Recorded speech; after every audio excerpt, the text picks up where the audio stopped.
આ લોક માત્ર ફોક એટલે લોક એટલું કહેવાથી એનો સંપૂર્ણ અર્થ આપણને નથી મળતો. શરૂમાં આદિવાસી જાતિ માટે આ ફોક શબ્દ છે એવું કહેવાતું, અને ત્યાર પછી ગ્રામીણ કે તળપદા સમાજ માટે ફોક શબ્દ, લોક શબ્દ વાપરવો એ સ્વીકારાયું. અને ત્યાર પછી થયું એવું કે આ ફોક એનો આ ગ્રામીણ કે તળપદો સમાજ એવો અર્થ કરીએ, આપણે લોક સમજીએ, પણ કેવો લોક? આજે આપણે તો મુંબઈમાં રહીને એક શહેરી સંસ્કૃતિમાં વસીએ છીએ. આપણે પણ લોક તો છીએ, પણ આ લોક કેવા લોક? આ ફોકનો કેવો અર્થ અભિપ્રેત છે કે જે પરંપરામાં માનતો હોય, પરંપરાગત જીવન જીવતો હોય. મિત્રો, તમે જોશો કે આપણા બાપ દાદાઓ ક્યાં ભણેલા હતા? આપણા બાપ દાદાઓ પાસે ક્યાં આજના જેવા ટીવી કે ઇન્ટરનેટ કે મોબાઈલ કે રેડિયો કે આ બધા ઉપકરણો ક્યાં હતા? એ સમયમાં હતા જ નહીં. છતાં પણ જીવન હતું. જીવનને અજવાળવા માટે કોઈક વિદ્યાઓ હતી. ગીતો ગવાતા કે પછી નૃત્ય થતા, એ બધું થતું. પણ પરંપરાગત રીતે કેટલીક વસ્તુઓ જન્મજાત માણસને મળે છે. બાળક જન્મે, જે વાતાવરણમાં ઉછરે અને એ શીખે, એ પરંપરાનો હિસ્સો બની જાય અને એ પરંપરા આગળ ને આગળ ચાલતી રહે. એ રીતે લોકનો અર્થ પરંપરામાં માનનારા લોકો, અને લોર જે છે એનો અર્થ ક્યાંક લાર શબ્દ પણ આવ્યો, પણ એનો અર્થ આપણે વિદ્યા. તો એ રીતે જોઈએ તો આપણને ફોક લોરનો અર્થ લોક વિદ્યા, પણ પરંપરાગત રીતે જે જીવન જીવતા હોય અને એમની જે કળાઓ હોય કે એમનું જે જાણવા માટેનું, જ્ઞાન માટેની જે એની પાસે સ્કિલ હોય, એને આપણે લોર તરીકે, ફોક લોર, લોક વિદ્યા, એ રીતે સમજવાનો પ્રયત્ન કરવો પડે. અહીંયા ગ્રામીણ સમાજમાં આ બધું છે ને હવે તો શિક્ષણ આવ્યું ને કમ્પ્યુટર આવ્યું ને આ ને તે, એટલે લોકોએ માનવા માંડ્યા કે કથા હોય, કહેવત હોય, ગીત હતા, એ બધા પહેલા રચાતા હતા.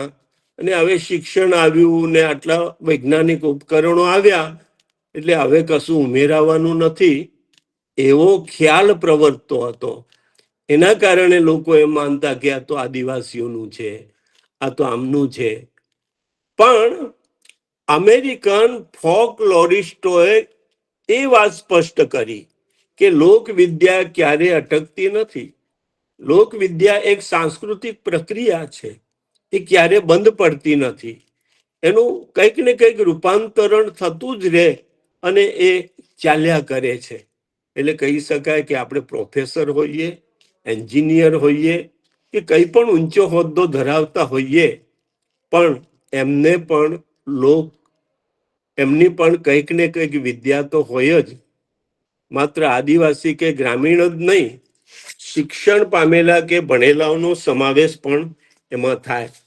એટલે લોક વિદ્યામાં ખાસ કરીને કોઈ ધારો કે વાઘરી કુટુંબનો એક માણસ છે, તો એનો બાપ ઢોલ વગાડે છે અને દીકરાને એવો જ અદ્દલ ઢોલ વગાડતા આવડે છે, તો આ પરંપરાગત રીતે શીખે છે. આ સંગીત છે, એને ફોક મ્યુઝિક કહેવાય. એ રીતે ઘણી બધી વસ્તુઓ લોક વિદ્યા વિજ્ઞાનમાં ઘણી બધી વસ્તુઓનો સમાવેશ થયો. ફોક લોર મુજબ આપણે વિચારીએ તો કેટલાક લોકો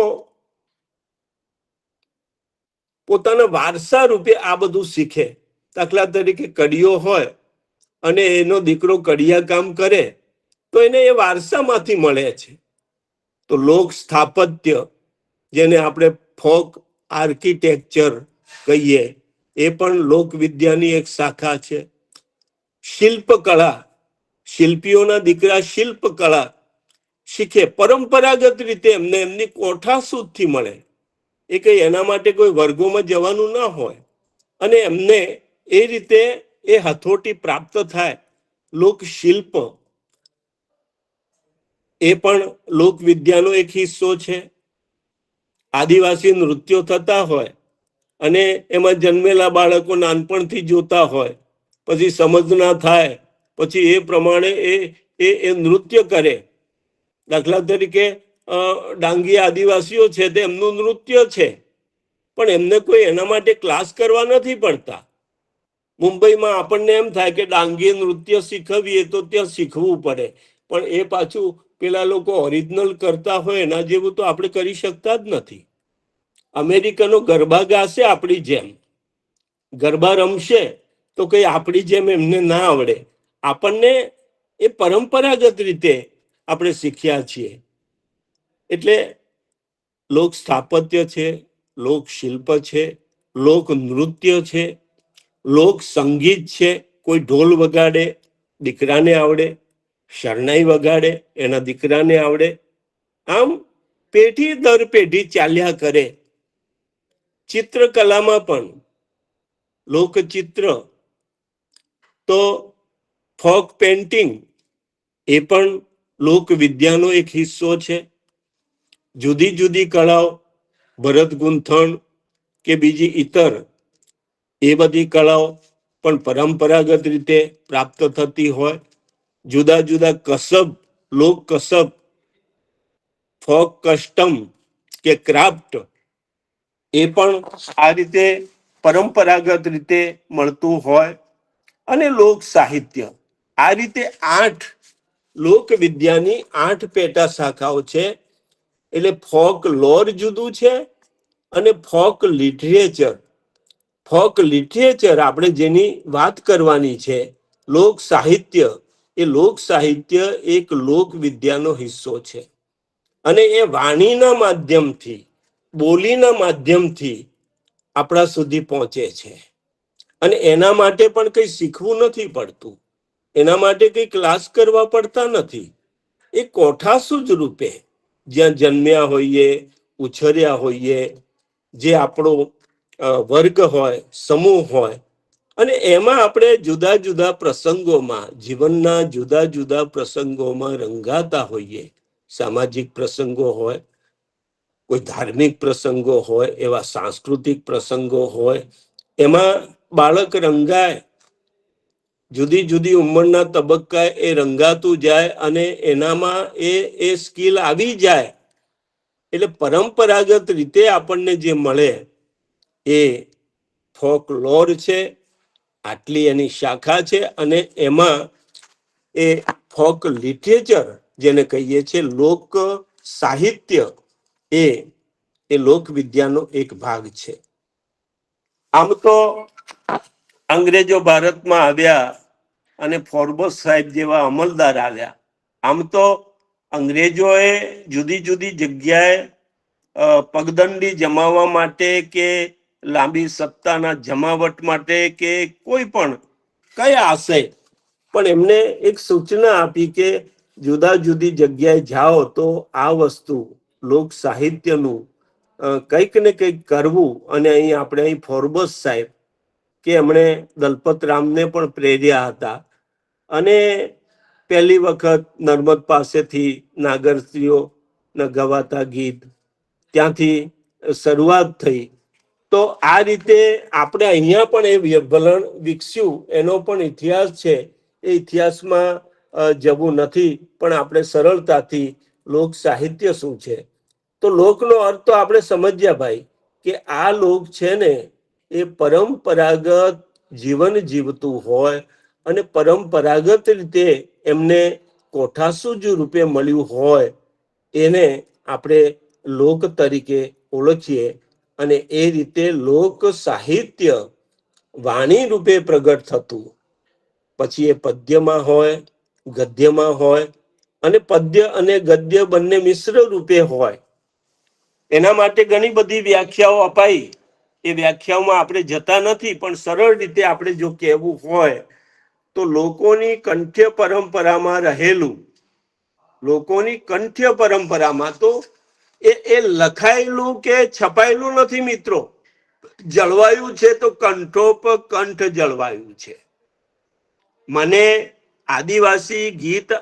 આદિવાસી હોઉં, મને આદિવાસી ગીત આવડતું હોય કે ભજન આવડતું હોય, મારા બાપા ગાતા હોય, મારો આખો સમૂહ ગાતો હોય, એમાં રંગાઈને એમાંથી હું વારસો પ્રાપ્ત કરું, તો એ લોક સાહિત્ય છે.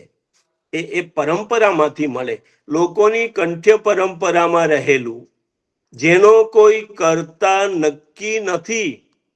મિત્રો, દેવચકલી વાર્તાઓ લખી તો આ પ્રભુદાસ પટેલની વાર્તાઓ એમ કહીએ, પણ કોઈ લગ્ન ગીત હોય તો એનો કોઈ કરતા નથી. આપણે લગ્ન ગીતો કોઈ પ્રસંગે ગાઈએ છીએ, મરશિયા ગવાય છે, ઘણું ઘણું લોક સાહિત્ય એ થાય છે.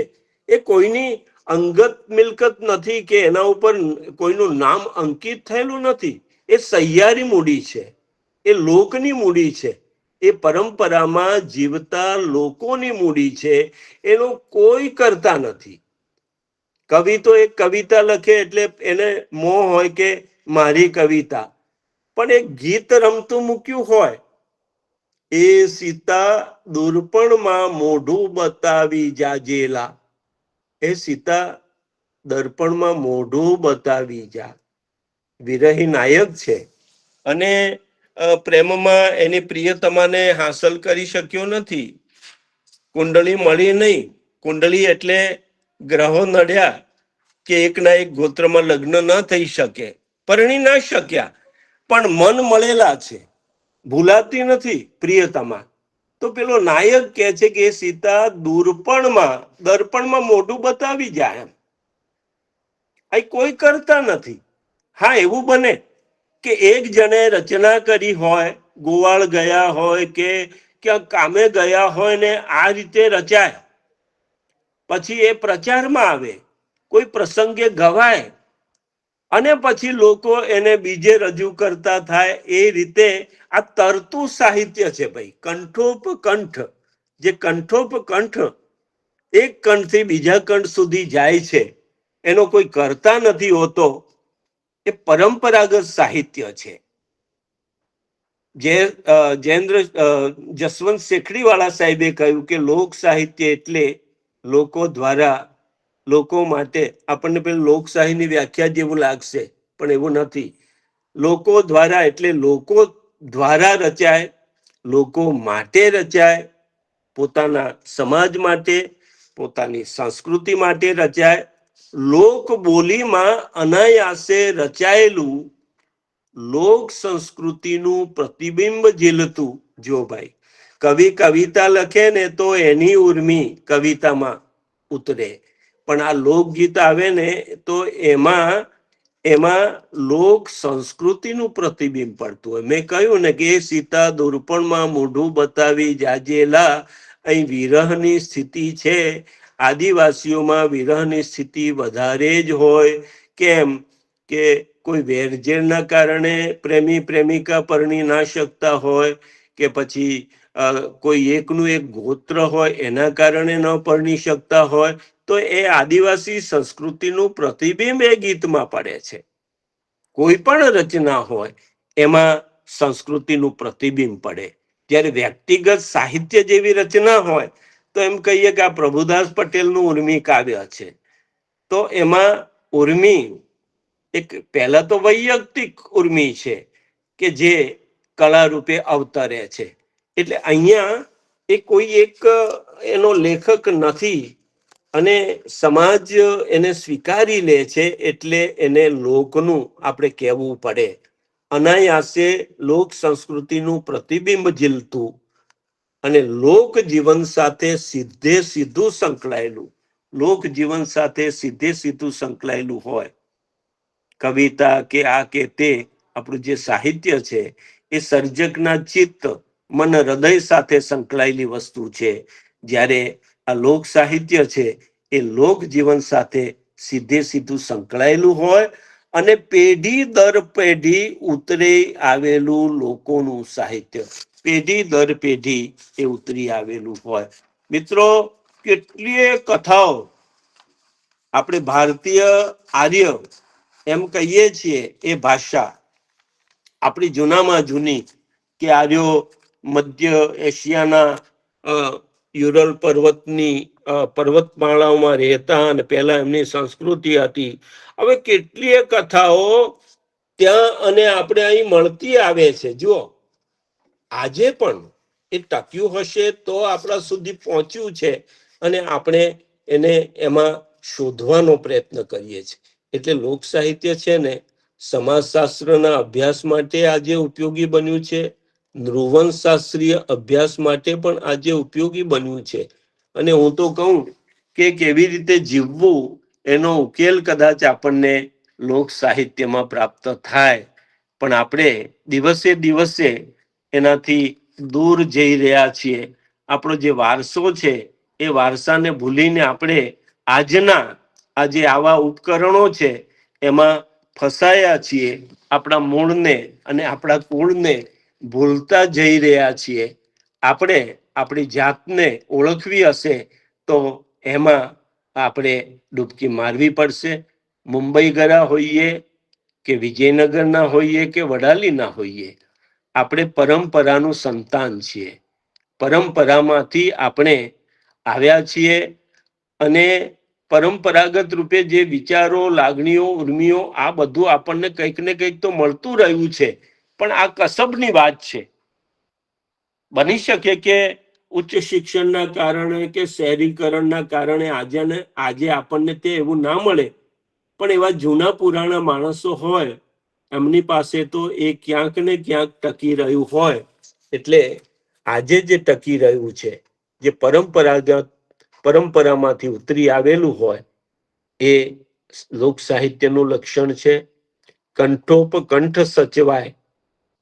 મિત્રો, 7 દિવસ લાંબી ચાલે એવી કથાઓ અમારા અહીંયા ખેડબ્રહ્મામાં આદિવાસી વિસ્તારમાં ભગવાનદાસભાઈ પટેલે ઉપલબ્ધ કરાવી. ભીલોનું ભારત હોય, રોમ સીતાની વાર્તા હોય, રાઠોડ વાર્તા હોય, પાબુજીની વાર્તા હોય, આવું એમણે જે અંકે કર્યું ને, તો આદિવાસી સાહિત્યમાં કદાચ વિશ્વ કક્ષાએ પહેલા નંબરે મૂકી શકાય એવું કામ ભગવાનદાસ પટેલે કર્યું.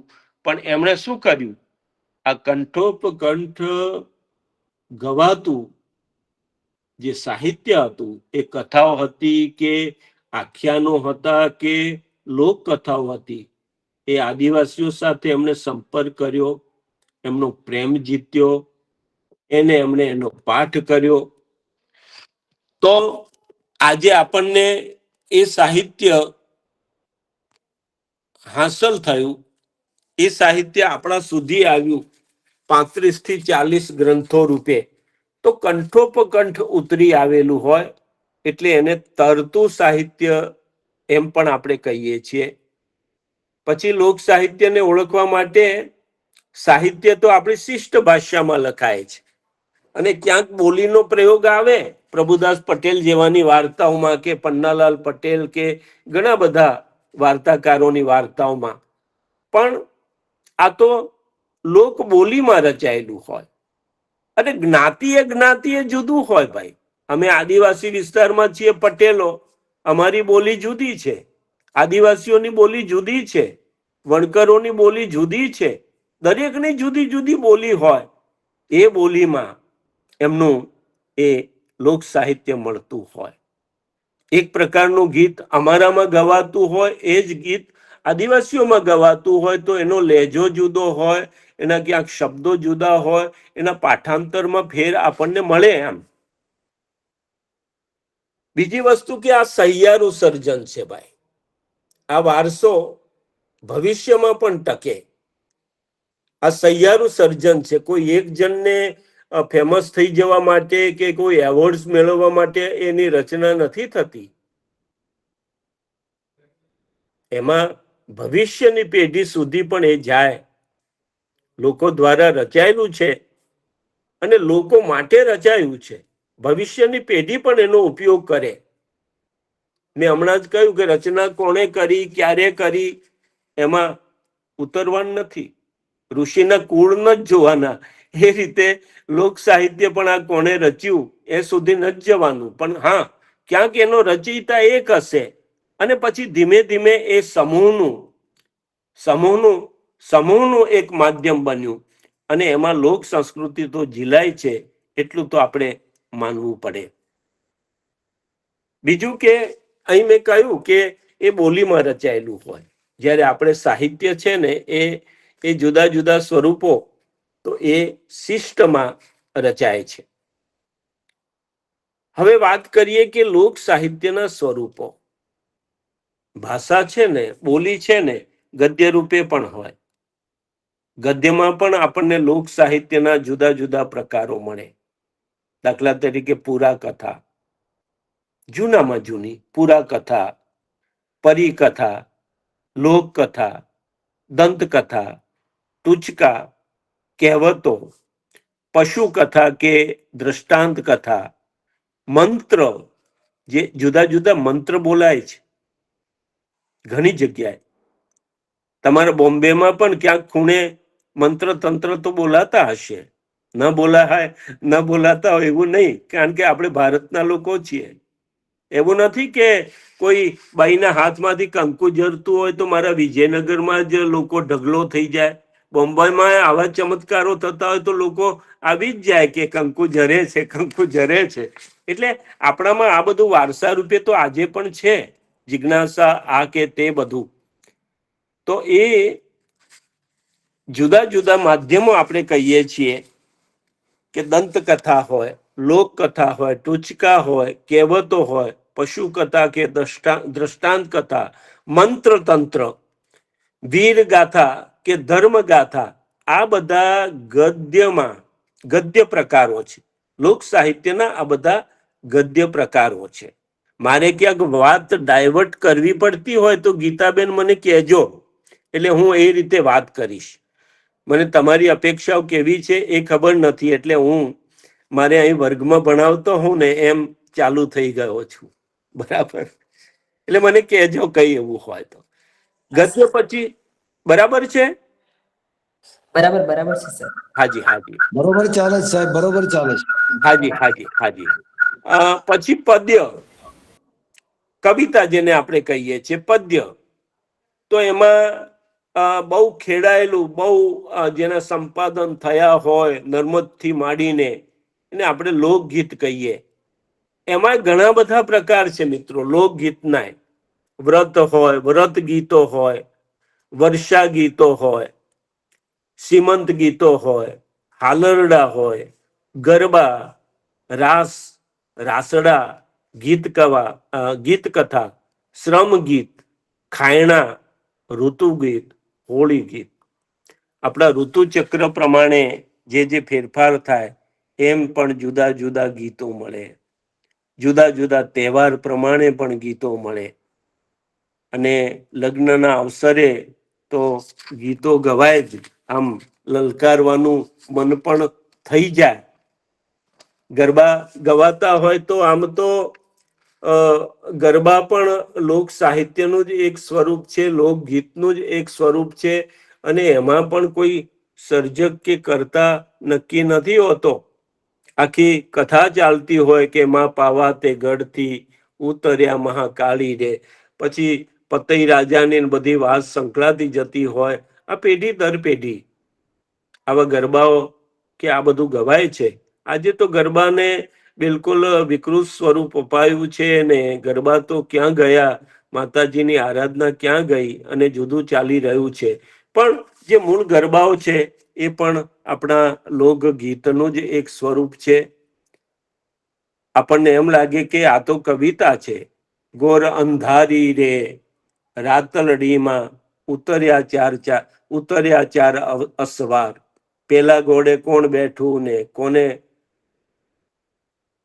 કોઈ દીકરાની ખેવણા કરતી માં હોય, પગલીનો પાડનાર ધ્યોને રન્ના દે માં, વાજિયા મેણા માતા દોયલા. કોઈ રચયિતા નથી, પણ કેટલું ગમે છે આપણને, અંદરથી ભીતરથી સ્પર્શી જાય છે. તો આ રીતે જુદા જુદા અને લગ્ન ગીતો તો મિત્રો જુદા, અમારા આદિવાસીઓમાં તો 15 પ્રકારના લગ્ન ગીતો હોય. લગ્ન લેવાય, પછી પીઠી ચોળાય, પીઠીના લગ્નો હોય, સામૈયાના ગીતો હોય. એ પછી સમય મળે તો છેલ્લે 1-2 ગીતો એ કરીશ, એટલે તમને એનો પરિચય થશે. પણ એક આખો જે મુખ્ય પ્રવાહ છે ને, એના કરતા તદ્દન જુદા પ્રકારના ગીતો ડુંગરી ભીલોમાં અલગ મળે, સોખલા ગરાસિયામાં અલગ મળે, ડુંગરી ગરાસિયામાં અલગ મળે. હું કહું ને, વર્ણે વર્ણે આ બધા ગીતોમાં કંઈક ને કંઈક નાવીન્ય હોય. પણ લોકગીત એ પદ્ય પ્રકાર, દુહો સોરઠો બીજો પ્રકાર ગણાવીએ. હાલરડા, તો હાલરડા જ્યારે ગવાતા હોય, હવે તો આ સમયમાં તો આ બધું ભૂલાઈ ગયું. પણ પહેલા જે ડોશીઓ દીકરાને, માં કે દાદી હોય, દીકરાને ઊંઘાડતી હોય અને ગાતી હોય શિવાજીનું હાલરડું, એ તો આપણે જાણીએ છીએ. દીકરો મારો લાડકવાયો દેવણો દીધેલ છે, વાયરા ધીમા વાજો એ ઊંઘમાં પોઢેલ છે. દીકરાને ખલેલ ના થવી જોઈએ. તો એ રીતે હાલરડા ગવાતા અને છોકરા ઊંઘતા, અને એમને એક વ્યસન થઈ જતું. આવા હાલરડા પણ પદ્યમાં, એ પણ લોક પદ્યનો પ્રકાર છે, લોક સાહિત્યનો પ્રકાર છે. મરશિયા ખાસ કરીને મરણ પ્રસંગે ગવાય મિત્રો. મરણ પ્રસંગે માં, દાખલા તરીકે દીકરો મરી ગયો હોય તો માં ગાતી હોય, તો માના મોઢે પણ મરશિયો ગવાતો હોય, જુદો ગવાતો હોય. બેન ભાઈ માટે રડતી હોય તો એના મોઢે મરશિયો ગવાતો હોય, એ જુદા પ્રકારનો હોય. પત્ની એના પતિ માટે રડતી હોય તો એનો મરશિયો જુદો હોય. મિત્રો, આવો દરેક વર્ગમાં, દરેક વર્ણમાં જુદા જુદા પ્રકારે આવા મરશિયા પ્રાપ્ત થાય. પાંચકડા, 5 કડીના જોડકણા, ખાયણા, ધાન ખાંડતી વખતે ગવાતા ગીતો. આવી રીતે પદ્યના પણ જુદા જુદા પ્રકાર છે. અને ગદ્ય પદ્ય આ બંનેમાં પણ કેટલાક લોક સાહિત્યની રચનાઓ મળતી હોય. દાખલા તરીકે દુહાબદ્ધ પ્રેમ કથાઓ, તો એમાં ગદ્ય પણ હોય અને પદ્ય પણ હોય. રાસડા, એમાં પણ ગદ્ય પદ્ય બંને સમન્વિત થયા હોય. લોક મહાકાવ્ય હોય, એમાં પણ ગદ્ય અને પદ્ય બંનેનો ઉપયોગ થતો હોય. ભવાઈ નાટક, તો એમાં ગદ્ય અને પદ્ય બંને હોય. આ રીતે પદ્ય, ગદ્ય અને ગદ્ય પદ્ય, એ રીતે આપણને 3 પ્રકારનું લોક સાહિત્ય મળે. મેં કહ્યું કે આ ક્યાંય છપાયેલું પણ ના હોય અને કોઈ એનો રચયિતા પણ ના હોય. લોકમૂડી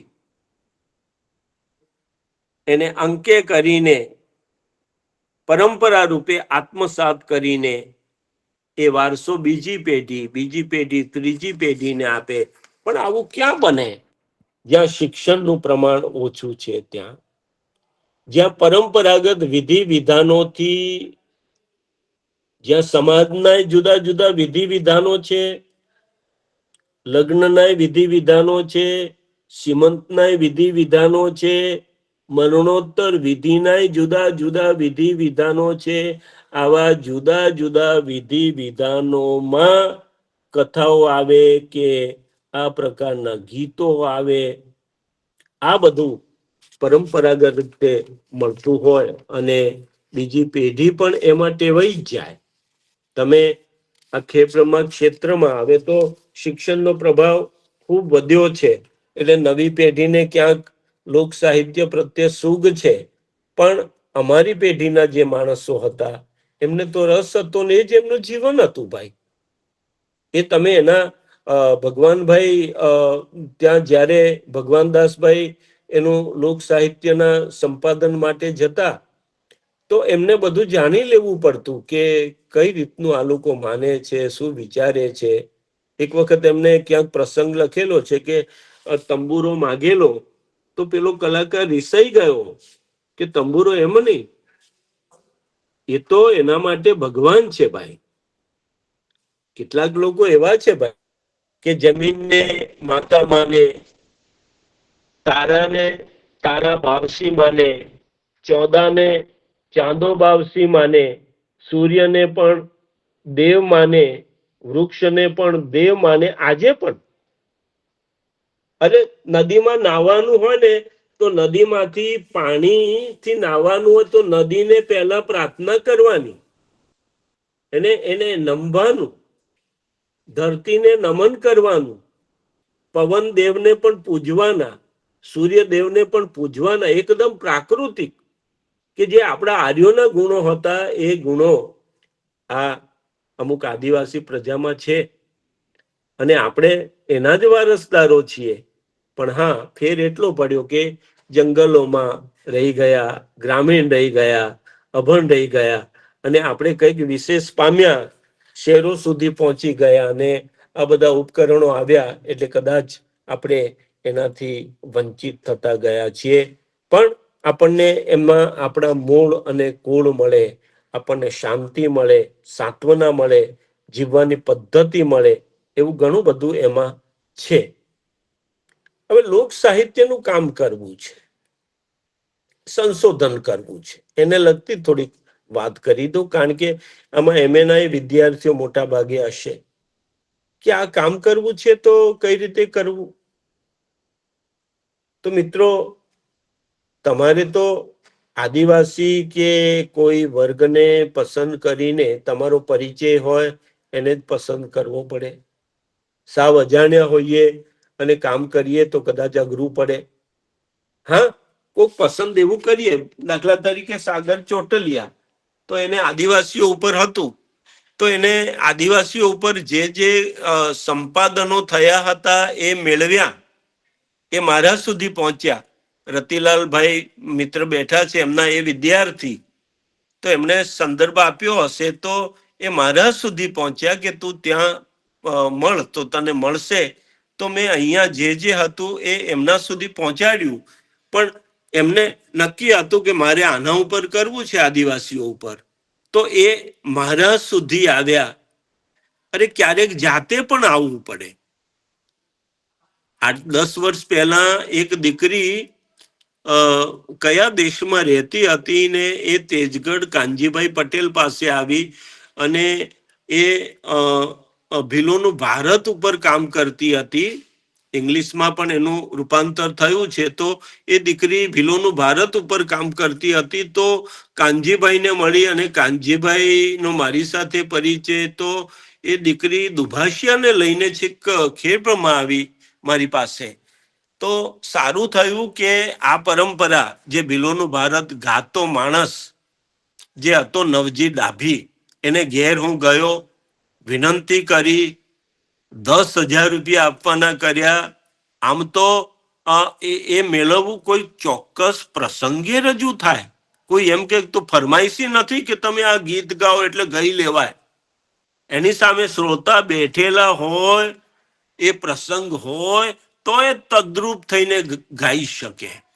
છતાં પણ અમે બહુ વિનંતી કરી તો મારા ત્યાં રૂમ ઉપર આવ્યા અને પછી 3-4 કલાક રેકોર્ડિંગ કર્યું અને પછી એ દીકરી લઈ ગઈ. એ કામ કર્યા પછી પણ પ્રશ્નોત્તરી કરવા માટે એ અહીં આવી. જો સંશોધન માટે કેટલી ખેવના. એટલે કયો વિષય પસંદ કરીએ છીએ એ વિષય પસંદ કરતા પહેલા પણ આપણે લોક સાહિત્ય પસંદ કરવું હોય તો કેવા કેવા વિષય ઉપર કામ થયું છે, કેવી કેવી પદ્ધતિઓથી આપણે કામ કરવું પડે, એ પદ્ધતિઓની પદ્ધતિઓને પણ જાણવી પડે, કારણ કે એ પદ્ધતિઓને જાણવામાં આપણને ક્યાંક નવો વિષય મળે એમ પણ બને. એવી એક ઐતિહાસિક પદ્ધતિ છે. ઐતિહાસિક પદ્ધતિ એટલે લોક સાહિત્યનું કેવું કેવું કામ થયું છે ભૂતકાળમાં, એને તપાસવું.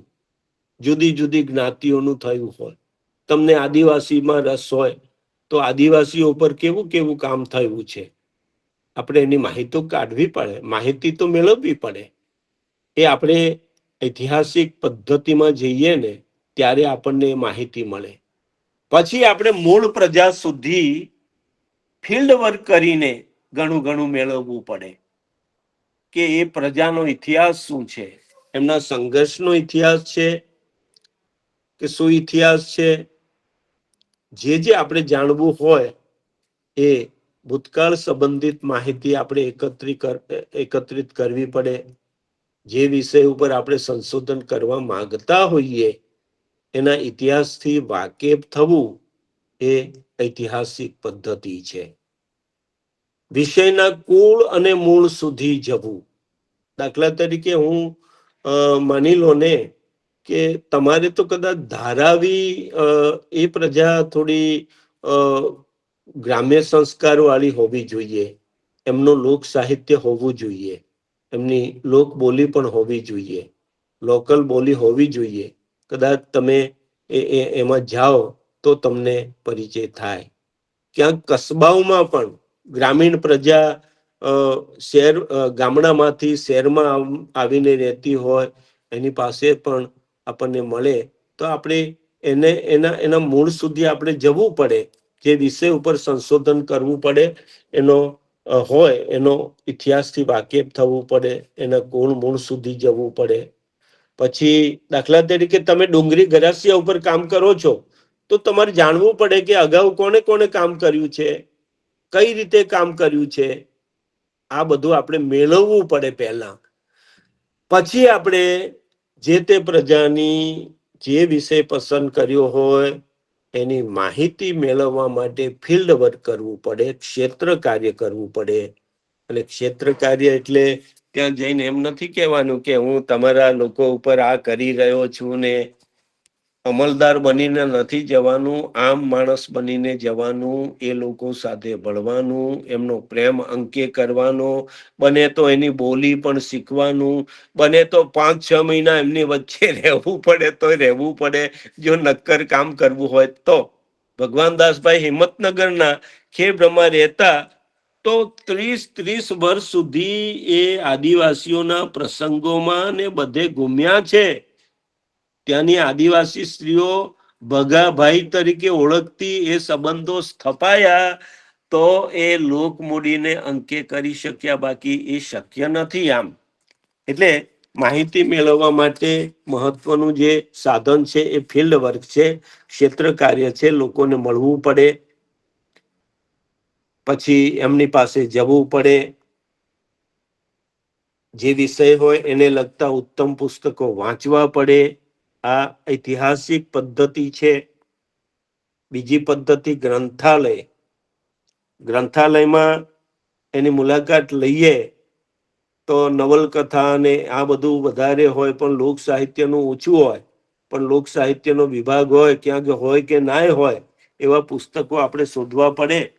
એવી સમૃદ્ધ લાઇબ્રેરીઓમાં જઈએ, એની મુલાકાત લઈએ, કોને કોને કામ કર્યું છે, કઈ કઈ પ્રજા ઉપર કામ કર્યું છે, કેવી રીતે કામ કર્યું છે, કેવા કેવા લોકોને મળ્યા છે, કેવી રીતે એ સામગ્રીને એમણે અંકે કરી, પહેલા શું કર્યું, ફિલ્ડ વર્ક કર્યા કે પ્રશ્નાવલી લઈને ગયા હતા, ફિલ્ડ વર્ક દરમિયાન કોને કોને મળ્યા, કેવા કેવા એમને અનુભવો થયા. અનુભવો થાય ભાઈ, અત્યારે તો સરકારી યોજનાઓ છે એટલે અમારા આદિવાસી વિસ્તારમાં તો લોકોને એમ લાગે કે આ તો કોઈ સાહેબ આવ્યા અને કોઈ લોન આપશે કે આ કે તે, અને લોકો લાલચમાં પડેલા હોય એટલે પૈસાની માગણી કરતા હોય. તો પછી આ મૂળ સામગ્રી સુધી આપણે કઈ રીતે પહોંચી શકીએ? તો એ ગરોબા વગર, એ પ્રજાનો વિશ્વાસ જીત્યા વગર એ શક્ય બને તેમ નથી.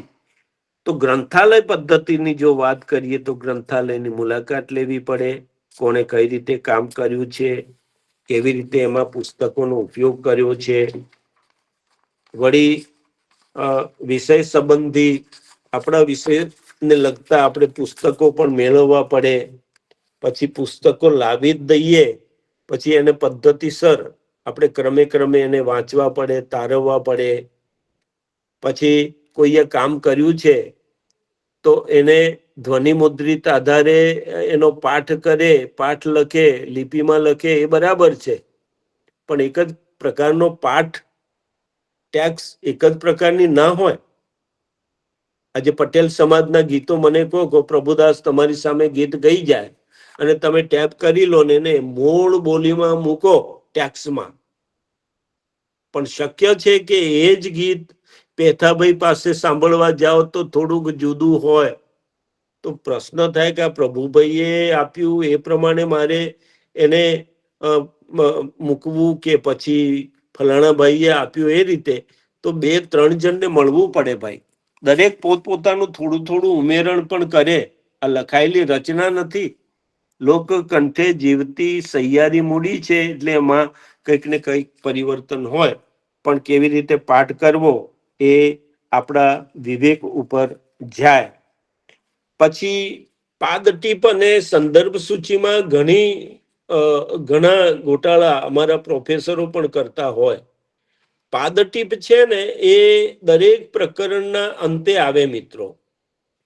દાખલા તરીકે તમે કોઈનો સંદર્ભ લીધો, કોઈએ કશું કહ્યું છે લોક સાહિત્ય વિશે, તો એને મૂકીને અવતરણમાં મૂકીને એને નંબર આપો અને પ્રકરણના અંતે કયા પુસ્તકમાંથી લીધો, એનો લેખક કોણ, કયું પ્રકાશન અને આવૃત્તિ કઈ છે, કયા પાના ઉપરથી લીધું, એ પણ બીજાએ કઈ રીતે કર્યું છે એ બરાબર જોઈશું ને તો કદાચ આપણને આપણું જે કામ કરવા માંગીએ છીએ એ કામને આપણે વ્યવસ્થિત કરી શકીએ.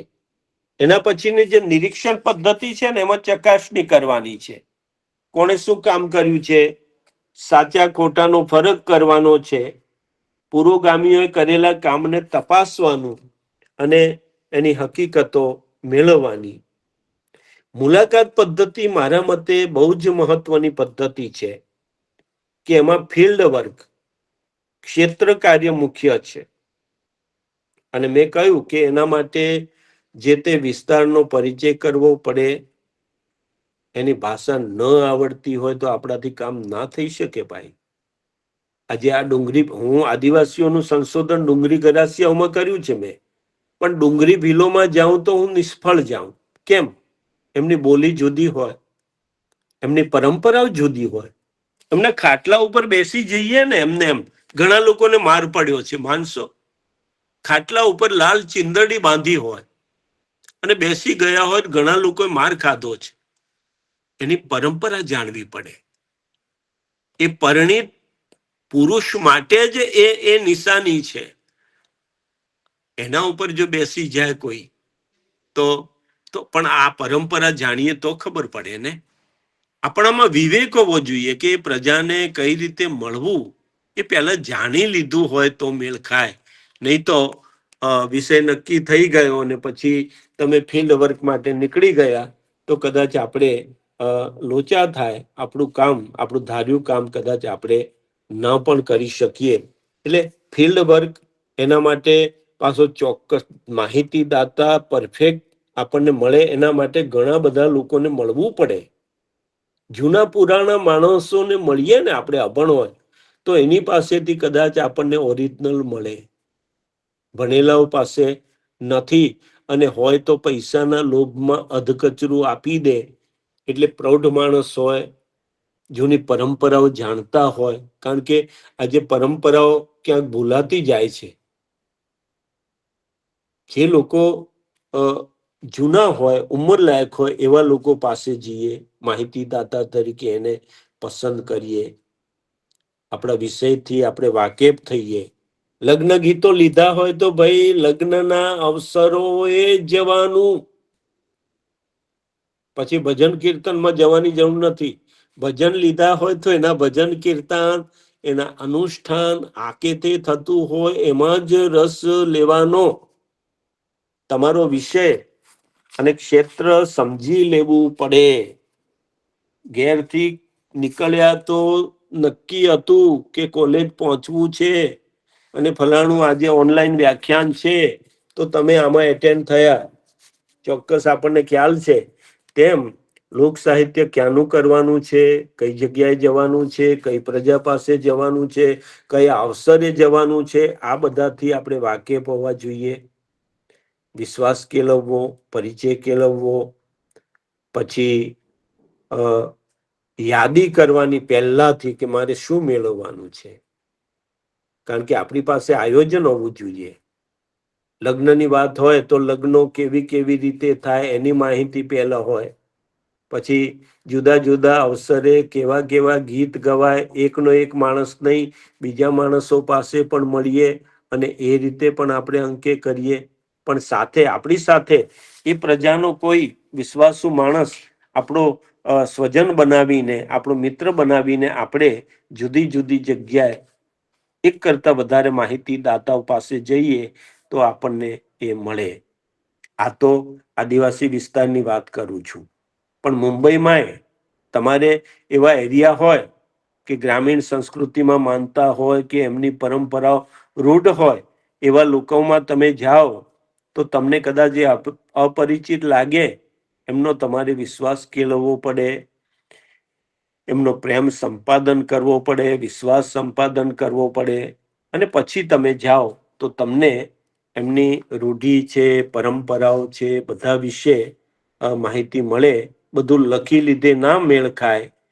ટેપ રેકોર્ડર લઈ જવાનું, ક્યાંક ડાયરી જેવું લઈ જવાનું, એમાંય લખાય, ધ્વનિ મુદ્રિત કરાય, ઘેર આવીને એને એ જ બોલીના લયમાં આપણે એને અંકે કરીએ તો એ શ્રદ્ધેય પાઠ આપણે કરી શકીએ.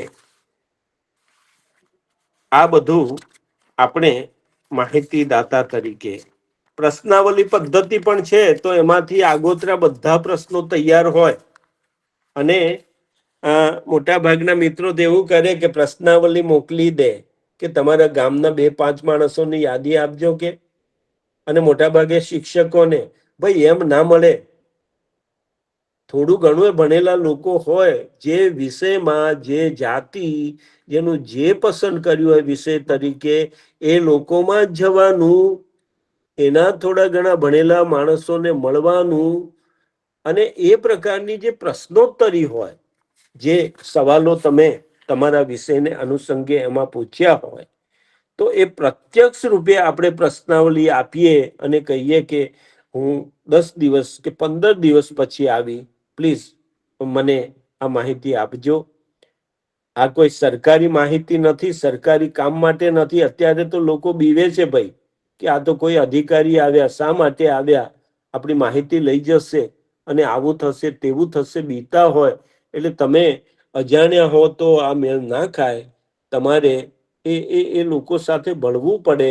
કોઈ ભળતા માણસને તમારે સાથે રાખવો પડે. હા ને ના એ જવાબો લઈ લીધે પણ ના મેળ ખાય. ક્યાંક જગ્યા વધારે છોડવાની પ્રશ્નોત્તરીમાં, પ્રશ્નાવલીમાં કે આપણને વધારે સરસ રીતે જવાબ મળે. અજાણ્યો વિસ્તાર હોય તો મેં કહ્યું તેમ વિસ્તારની મુલાકાત વારંવાર કરવી પડે, પરિચય કરવો પડે. પેલી વિદેશની છોકરી છે કે અહીં આવે તો આપણે આપણી નજીક 50-100 કિલોમીટર કે 200 કિલોમીટર જવું હોય તો સારું સંશોધન કરવું હોય તો આપણે જવું પણ પડે. એ વિસ્તારની મુલાકાત લેવી પડે, એની ભાષા જાણવી પડે, વિશ્વાસ કેળવવો પડે. મિત્રો, સમસ્યાઓ પણ ઘણી છે. એ લોકો એમ માને કે અમે જૂનવાણી અને આ તો ભદ્ર વર્ગના અને આપણી ઉડાવશે એમ કહીને લઘુતા ગ્રંથિ પણ રાખતા હોય. એના કારણે પણ માહિતી ન આપે. એટલે મેં કહ્યું ને કે જે વિષય પસંદ કરો એ વિષયને અનુસંગે જે તે પ્રજા સાથે આપણો ગરોબો હોય. હવે તો મોટા ભાગે શું કરે છે કે કોઈ કે કામ કરેલા હોય, એવા સંપાદનો કરેલા હોય, એના આધારે કોઈ પણ જ્ઞાતિના પેલાનું આમ કે તેમ આપણે કરી દે છે. પીએચડી કેન્દ્રીય જે સંશોધનો છે એ બધામાં એવું ચાલે. પણ આ તદ્દન નવો વિષય લીધો હોય તો એ પ્રજામાં જઈએ ને વિશ્વાસ કેળવીએ, આ કે તે કરીએ તો આ બધું મળે. આત્મીયતા, ગરોબો કેળવવો, પરંપરાઓ જાણી લેવી, બોલી શીખવી પડે, શુકન અપશુકનની માન્યતાઓ જાણી લેવી. આ બધું જાણી લીધા પછી આપણને એ મળે. કથાઓ કથક ઈચ્છે તો જ આપે ભાઈ. દાખલા તરીકે અમુક ગામમાં તમારો ભાઈ મામલતદાર છે ને એની શરમે પેલા આદિવાસીઓ આપી દે એવું ના બને. આ છે ને વારસો, એ અમૂલ્ય વારસો છે. પોતાની જમીર છે, પોતાની મૂડી છે. એ કઈ એમને એમ આપી દેશે નહીં. પ્રેમ જીતવો પડે, વિશ્વાસ જીતવો પડે. એ કથાઓ કથક ઈચ્છે તો જ આપે. ધારે ત્યારે જ કહી શકે. ધાર્મિક ક્રિયાકાંડ હોય તો એને ધાર્મિક ક્રિયાકાંડમાં લોકો ભેગા થયા હોય ને કથાઓ કહેવાતી હોય, મંત્ર તંત્ર થતા હોય. તમે કોઈ કથા કે મંત્ર તંત્રનું સંપાદન કરવા માંગો છો તો એ ઘરના ખૂણે બેસીને એ બધું લખાવી દે તો ના લખાવી શકે. બોલી જાવ તો ના બોલી જાય. એ ત્યાં બેઠો હોય તો જ એ તન્મય બનીને મૂળ વસ્તુ આપશે. દાખલા તરીકે તમે ભજન મેળવવું છે અને તમે કહો કે આ ગાઈ નાખો, એ ગાઈ નાખે એમાં સ્વાદ નહીં આવે ભાઈ. એ એના લોકો વચ્ચે બેઠો હશે, એના અનુષ્ઠાન પ્રમાણે એ જ્યારે એ તન્મય બનીને કરતો હશે તો જ આપણને મૂળ વસ્તુ મળે. નહીં તો શુષ્ક આપણને એ મળ્યાનો કોઈ ફાયદો નથી. પેલો કથક એવામાં ખીલી ઉઠે ભાઈ. પછી એ શ્રમ ગીતો હોય કે ઉત્સવ ગીતો હોય કે કોઈ પર્વના ગીતો હોય, એના માહોલમાં જ એ આપણને મળે.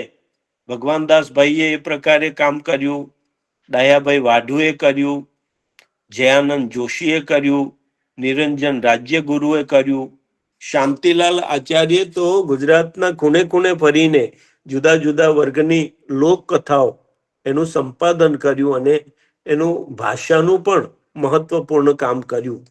તો આવા જે સંપાદકોએ જે કામ કર્યું છે એ મૂળ પ્રજામાં તન્મય બનીને વિશ્વાસ જીતીને કર્યું. એ બધું આપણે એમના સ્ટ્રગલનો ઇતિહાસ જાણીએ. ભગવાન દાસને વાંચવા હોય તો એમનું તપાસ અને તારતમ્ય કદાચ એ પુસ્તકનું નામ છે.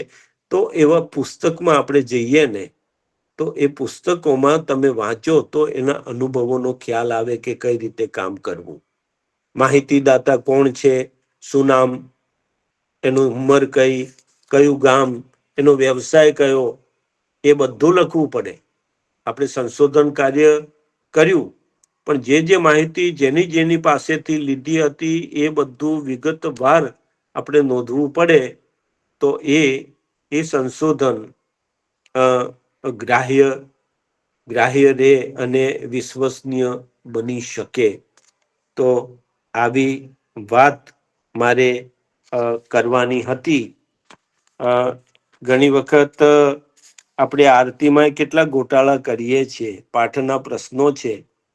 જગદંબે ને બદલે જુગતંબે બોલીએ, સંવત ને બદલે સંવંત બોલીએ, રાવણ માર્યો ને બદલે રામ રમાડ્યા એવું બોલતા હોઈએ. આવું બધું બને છે ભાઈ. તો આપણે જ્યારે આ કામ લીધું હોય તો બહુ ચોકસાઈ રાખવાની છે. તમે તો વિદ્યાર્થી છો, ઘણું આ દિશામાં વિચારો, વાંચો અને સારી કારકિર્દી પ્રાપ્ત કરો. પણ સારી કારકિર્દી કરતા તમારે જો લોક સંસ્કૃતિનું કામ કરવું હોય તો લોક સાહિત્યમાં વળવું. આ કદાચ તમારા જીવનને બદલાવી નાખશે. તમારામાં સાહિત્યના પણ એવા ગુણો આપી દેશે કે તમને એક ચમત્કાર લાગશે. એવું મને પોતાને ફીલ થયું. મેં તો આ દિશામાં ડુંગરી ગરાસિયાઓ અમારી આજુબાજુ જે સાબરકાંઠા જિલ્લામાં મુખ્ય 3 પ્રજાતિના મુખ્ય બે પ્રજાતિ, ડુંગળી ભીલ અને ડુંગળી ગરાસિયા. વિજયનગર, ભિલોડા અને મેઘરજમાં ડુંગળી ગરાસિયા વસે. એના ઉપર મેં કામ કર્યું, એકાદ સંપાદન કર્યું ગીતોનું, અને એક એમના સામાજિક અને સાંસ્કૃતિક જે રીતિ રિવાજો છે અને લોક સાહિત્ય છે એના સંદર્ભે સંપાદન કર્યું. અને બહુ ઓછું કામ થયું. એનું કારણ એ જ કે હવે આજની પેઢીને એમાં રસ નથી ભાઈ, ભૂલી ગઈ છે. અને એ આપણા પ્રત્યે છોછ રાખે છે. ક્યાંક સરકારી માણસ છે એમ કહીને ડરતા હોય, ક્યાંક આપણી પાસે લાલચ રાખતા હોય. આવા બધા કારણોને લીધે એ કામ હવે કરવું એક પડકાર છે. પણ તમે આ દિશામાં વળો તો ઘણા બધા સંપાદનો છે એને કેન્દ્રમાં રાખીને પણ સંશોધન કરી શકો. મને જે હેતુથી આ વ્યાખ્યાન માટે નિમંત્ર્યો, હિતેશભાઈ પંડ્યા, એમનો પણ આભાર માનું. ગીતા વરુણ, એમનો પણ આભાર માનું. રતિભાઈ જોડાયા, મને ગમ્યું કે આ રીતે પણ આપણે 3-4 વર્ષ પછી, 5-6 વર્ષ પછી આપણે મળ્યા છીએ. તો રૂબરૂ જ મળ્યા છીએ અને જાણે મુંબઈની હવા, દરિયાઈ હવા મને લાગી એવા સંતોષ સાથે એમ માનીને અહીંયા હું વાત એ કરું. હિતેશભાઈ અને ગીતાબેન, રતિભાઈ, જે સૂચન કરવા હોય તે કરી શકો. કઈ પૂછી શકો તમે.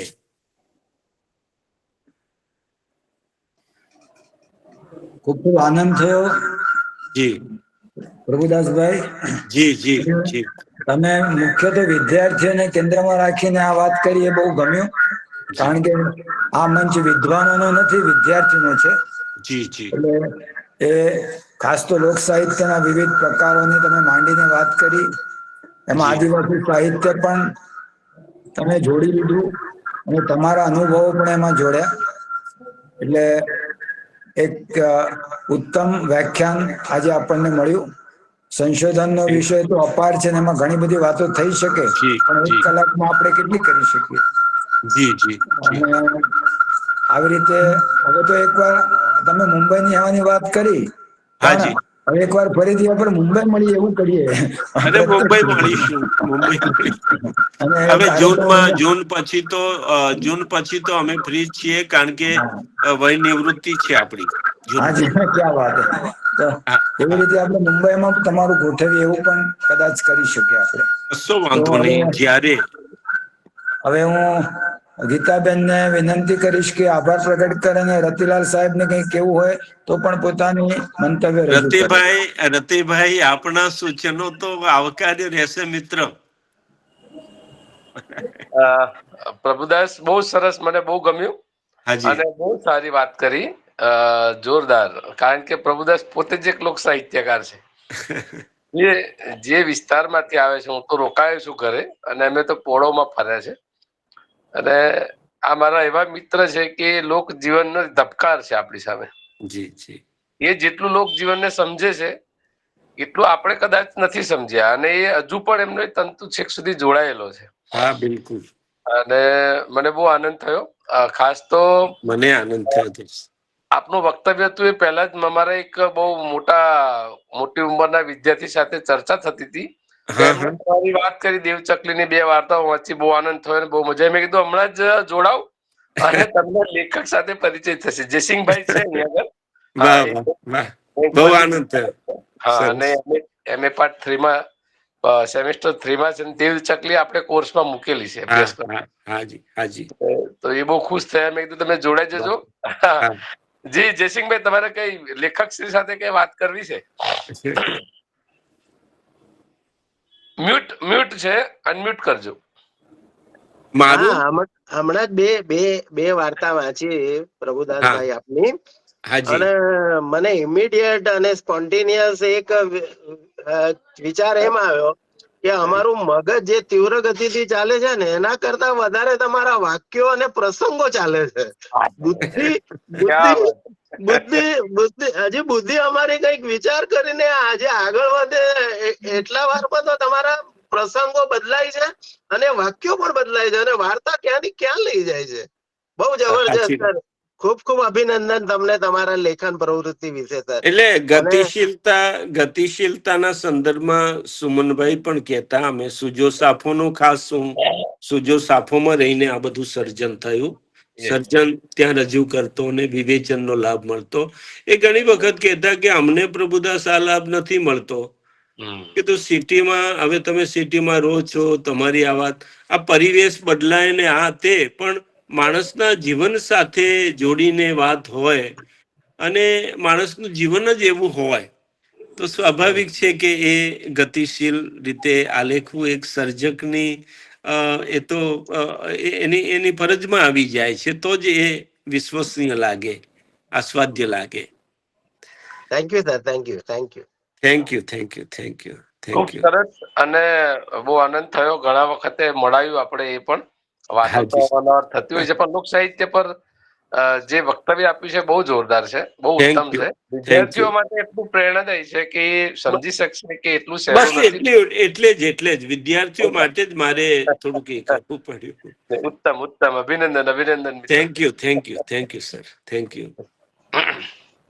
પ્રભુદાસભાઈ, ખૂબ ખૂબ સરસ વ્યાખ્યાન હતું તમારું આજનું, અને ખરેખર મજા આવી. હું તો એટલું કહીશ કે લોક સાહિત્યનું સંશોધન જે છે એમાં તો ઘણા બધા પ્રશ્નો છે અને વિષય છે તો ઘણો વ્યાપ એનો બહુ વધુ છે, પડકારજનક છે. પરંતુ આજે તમે જે વાત કરી જે રીતે, તો એમ કહીશ કે ગાગરમાં સાગર સમાવી લીધો અને વિષય વસ્તુથી લઈને સંદર્ભ સૂચિ સુધીના જે પણ મુદ્દાઓ હતા એ દરેક મુદ્દાઓ પર તમે તલસ્પર્શી વાત કરી અને તમારા પોતાના અંગત જે અનુભવો છે, ઉદાહરણો છે તેની વાત કરી, એટલે એમને ખૂબ જ મજા પડી. એટલે તમારા જેવા વિદ્વાન વક્તાઓનો લાભ અમને મળ્યો. તમારો ખૂબ ખૂબ સૌ વતી આભાર માનું છું. એટલે મને પણ ત્યાં સુધી આવવાનો અવસર મળ્યો. હું તમારો આભાર માનું. પણ ક્યારેક નક્કર ગીતો ઉપર જ વાત કરવી હોય તો 2 કલાક, આળસ આવે તો એ ગેરંટી મારી, 2 કલાક તમે અહીંના ગીતો અને એના વિશે જ્યારે વાત થતી હોય ને, આ માધ્યમથી કે કોઈ પણ રીતે, પણ એના ગીતો ઉપર જ વાત થાય તો મનુષ્ય જીવનના જુદા જુદા ભાવ કેવી રીતે મળે, એ એક બાજુ ગવાતું હોય ને આખે સંદર્ભો ખુલતા હોય. તમને એક ગીત એક વાર્તા લાગે એવા ગીતો છે. બોલો, એક ગીત આખી વાર્તા લાગે એમ, કારણ કે એ જીવન છે એમનું. અને એ કઈ વાંચીને કે એ રીતે નથી આવ્યું, ભણવાથી નથી આવ્યું, એ સંસ્કૃતિમાંથી આવ્યું છે, આ ધરતીની ધૂળમાંથી આવ્યું છે. એટલે એ આ ગીતોમાં છે એમ. ચોક્કસ સર. એ રીત તો થાય એમ, થઈ શકે. આયોજન કરીશું અને ચોક્કસ. એટલે વિગતે વાત થશે.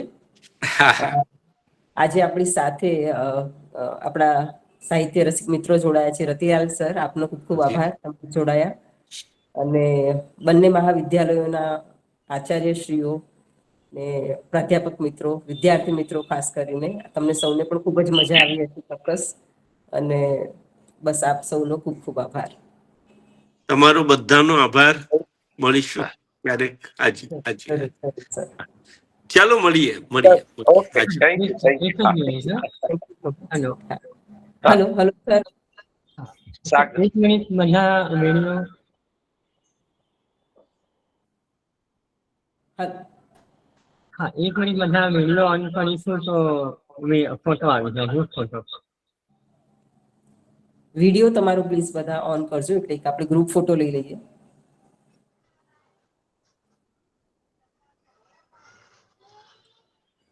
ફોટો સેશન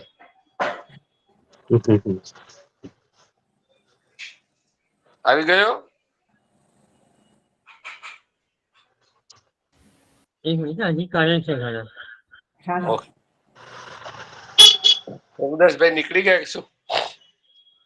હા, કદાચ નીકળી ગયા છે સર.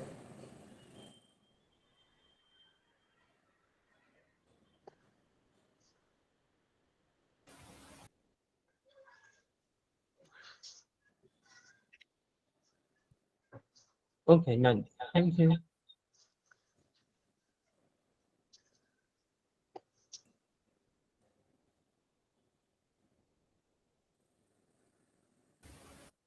સૌનો ફરીથી આભાર. હવે આપણે છૂટા પડી શકીએ છીએ. Thank you Ajay. Thank you બધા. Thank you ma'am. યસ.